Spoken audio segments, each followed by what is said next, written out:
Le hall d'accueil du commissariat de Rennes. Ici, on voit passer une centaine de personnes par jour, main courante, dépôt de plainte, contrôle judiciaire, convocation aussi dans le cadre d'investigations. Et donc quelqu'un a essayé d'entrer chez vous, de forcer l'entrée et il y a eu des pierres de jetées.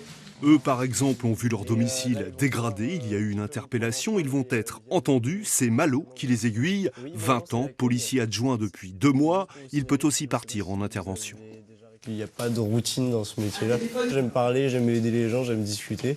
Et la police, ce côté-là, oui, m'avait toujours attiré de voir les policiers en uniforme qui vont en intervention, etc. Ça m'avait donné envie.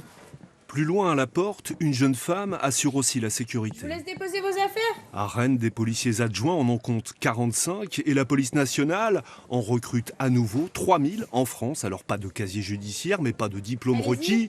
Il faut avoir entre 18 et 30 ans, passer des tests psychotechniques, physiques, épreuves orales aussi, avec en cas de réussite une formation de 4 mois en école de police et à la clé un contrat de 3 ans, voire 6 dans son département. Ils ne vont pas rédiger les actes de procédure judiciaire.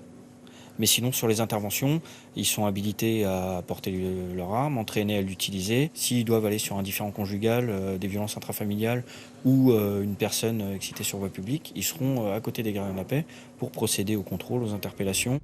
Avant d'être policier adjoint, Franck, lui, a eu une autre vie, archéologue. S'il a bifurqué, c'est pour, dit-il, se sentir plus utile au quotidien, même s'il reconnaît que le métier n'est pas toujours bien vu de la population. Vous avez encore une carte verte ou pas? L'avantage, c'est qu'on se rend très vite compte en réalité de ce que c'est ce métier et je peux voir exactement ce qu'il se passe.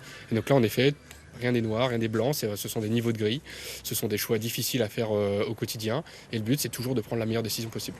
En Ille-et-Vilaine, une cinquantaine de postes de policiers adjoints sont à pourvoir. C'est l'un des départements qui recrute le plus en France.